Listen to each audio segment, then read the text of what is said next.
ننتقل إلى جلال شهدة واللواء فايز الدويري. جلال. بالفعل، وهذا الأبرز اليوم عثمان. سنبحث دلالات هذا مع اللواء فايز الدويري الخبير العسكري والاستراتيجي بعد قليل، ولكن أيضا اليوم مع الهدنة في اليوم الثالث تتكشف المزيد من الدمار الواسع الذي خلفه العدوان الإسرائيلي على قطاع غزة. نطلع عليه معك محمود، وصولا حتى إلى ساحة فلسطين التي تم تسليم فيها الأسرى. بالفعل جلال، تسلسل واضح سواء للعمليات بالطيران، التوغل الإسرائيلي، وأيضا ما حدث اليوم تحديدا مع تسليم المحتجزين وتسليم من كانوا داخل قلب غزة. هذه هي الخريطة بشكل عام لشمال قطاع غزة. هنا الشمال وهنا الجنوب. سنشاهد المناطق الخضراء والمناطق الرمادية التي كنا دوما نتحدث عنها والكثافات العالية. الآن دعونا نشاهد هذا التطور الذي كان خلال الأيام الماضية. انتقلت هذه المناطق إلى دمار شديد. كنا نسمع دوما مراسلينا وائل الدحدوح، جميع مراسلينا في غزة يتحدثون عن الحزام الناري، عن هذه الاستراتيجية. الآن لندقق بهذه الاستراتيجية هنا سنشاهد اللون الأحمر هو الأعلى دمارا. لاحظوا معي هنا في عزبة بين حانون وبيت حانون، وإضافة إلى هذه المناطق، وهنا أيضا تل الهوى. كيف ترتبط هذه ببعضها بسياسة التوغل؟ الآن نشاهد هذه الخريطة. هنا التوغل الإسرائيلي، أحزمة النار التي كنا نتحدث عنها دوما. بيت حانون، عزبة بيت حانون، توغل إسرائيلي هنا حتى شارع العام لبيت لاهيا، وبالتالي الإطلال على جباليا ومخيم جباليا. هذه المناطق ضغط واتجاه للقوات، توغل للقوات حتى مخيم الشاطئ هنا. والآن أيضا مرور بالأرض الزراعية، توجه تل الهوى، أحزمة نارية، ومن ثم الالتفاف إلى هذه النقطة عبر ما سياسة فك الكماشة الذي بدأ في الجنوب وفي الشمال ووصولا إلى العمق. وهنا بيت القصيد اليوم. بيت القصيد اليوم هو في قلب قطاع غزة.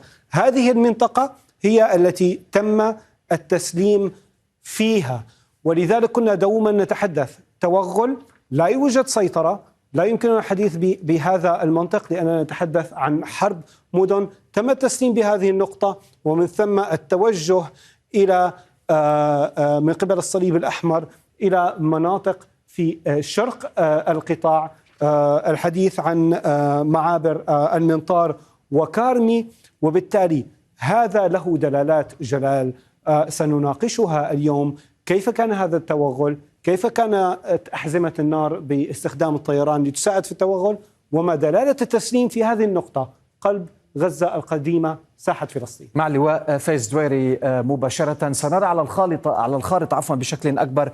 هذه هي ساحة فلسطين في قلب غزة كما قال محمود، إشارة إلى أن هذا باللون الأصفر هو التوغل البري الإسرائيلي التقريبي، ولكن هذا كله كان قبل الهدنة. بعد الهدنة أصبح الوضع مغايرا على الأرض. إذن هذه هي ساحة فلسطين لواء الدويري التي سلمت فيها كتائب القسام المحتجزين لديها بشكل استعراض قوة. ما الرسالة التي أرادت إيصالها لإسرائيل وللعالم؟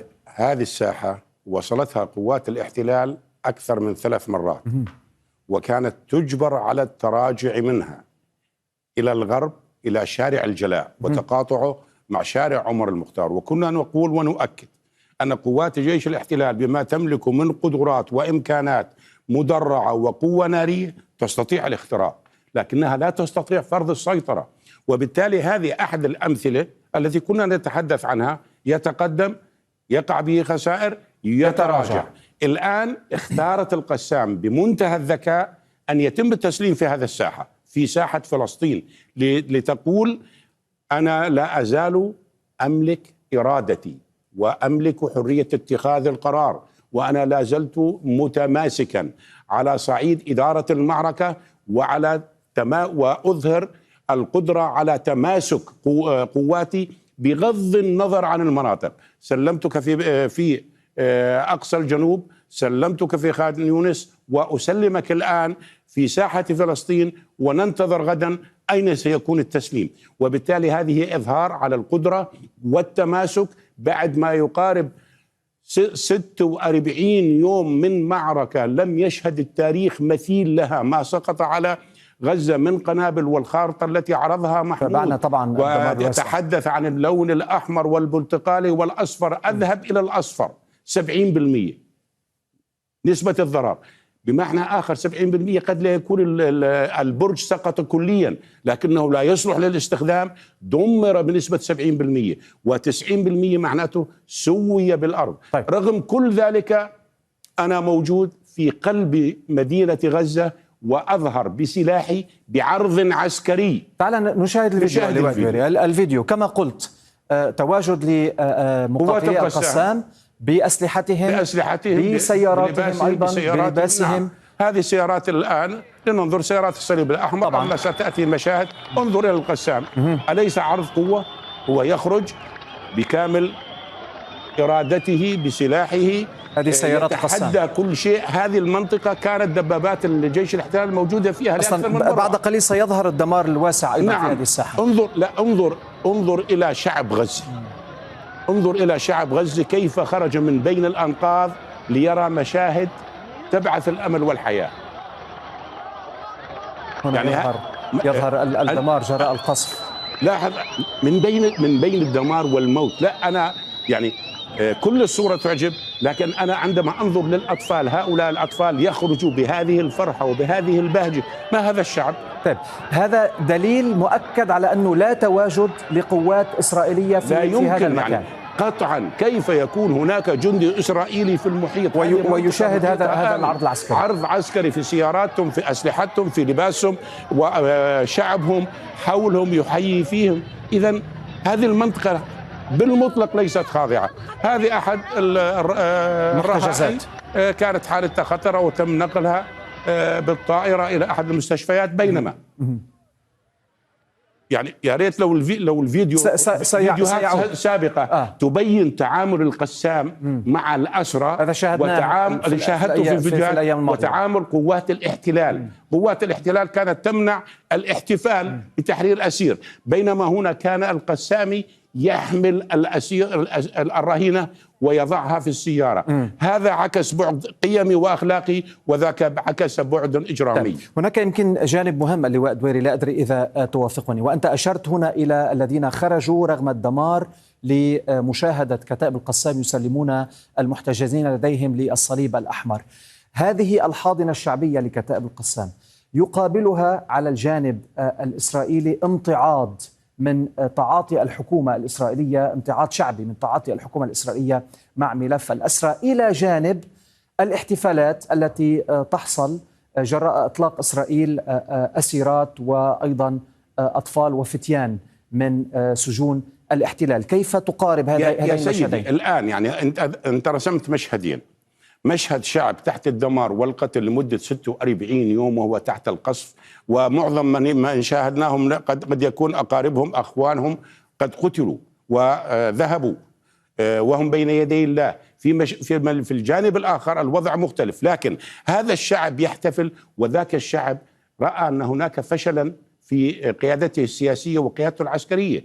لقد عرض عليكم أبو عبيدة قبل أن تبدأ الحرب البرية، كان بإمكاننا أن نوفر أرواح كثيرة في الجانبين ونصل إلى هذه النتيجة ضمن مقاربة سياسية معقولة، لكن أنت وضعت أهداف ولا تملك الوسائل لتحقيقها، فهذا فشل في إدارة الصراع. إذا تحدثنا عن أزمة فأنت فشلت في إدارة الأزمة، وتحاول أن تخلق أزمة كما يقال، تحل الأزمة من خلال خلق أزمة ثانية. أنا أعتقد أنها هي صورة جلية وواضحة عن طبيعة هذين الشعبين وعن طبيعة المقاتل القسام وطبيعة الجندي الإسرائيلي. طيب في الجانب العسكري، عندما يضع القائد العسكري هدف القضاء على حماس ويبلغ العسكر الذين ذهبوا إلى القتال في داخل غزة بأنه الهدف هو القضاء على حماس، الجندي الإسرائيلي الذي يتابع الآن ويرى بأن كتائب القسام موجودة في ساحة فلسطين في قلب مدينة غزة وتقوم بتسليم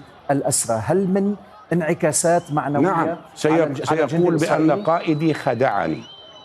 قائدي عندما أمرني بالذهاب وتخليص الرهائن وأن المعركة سهلة والمعركة قد لا تدوم طويلا، هو لم يقدم لي الحقيقة الكاملة، لم يعطني صورة حقيقية عن طبيعة المقاتل في القسام. وبالتالي أنا واجهت وفقد زملائه وفقد، وبعد هذه الفترة بعد 46 يوم خضعت لإرادة القسام وقبلت بما رفضته سابقا. فبالتالي الآن إرادة القسام تعلو على إرادتك رغم فارق القوة. هكذا أقرأ المعادلة وهكذا أعتقد أن الجندي الإسرائيلي يفكر.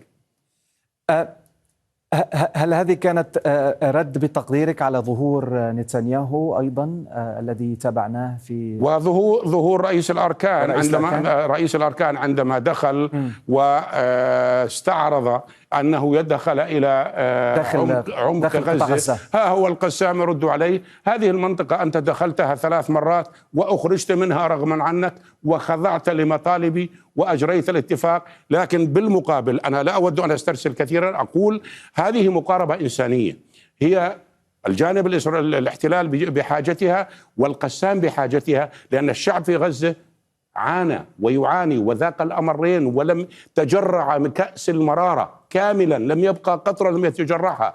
إذن هذا الأمر يجب أن يدعو ليس إلى التصعيد بقدر ما هو بعث بارقة أمل لدى الطرفين لتمديد هذه الهدنة. وفي هذه النقطة بالدقيقة الأخيرة كل الأطراف تسعى وتحاول تمديد الهدنة. قبل قليل كتائب القسام قالت بأنها تعمل على تمديد الهدنة. غدا اليوم الأخير من الهدنة الأولى المعلنة. هل هناك إشارات كافية يعني من خلال متابعتنا للأخبار التصريحات السياسية والعسكرية وغير ذلك، أنا أقول أن الهدنة قد تمدد وأعطيها نسبة يعني احتمالية ترقى إلى 60% مقابل 40%، وال60 قد تغلب في معظم الأحيان على 40%. شكرا لك اللواء فايز الدويري الخبير العسكري والاستراتيجي.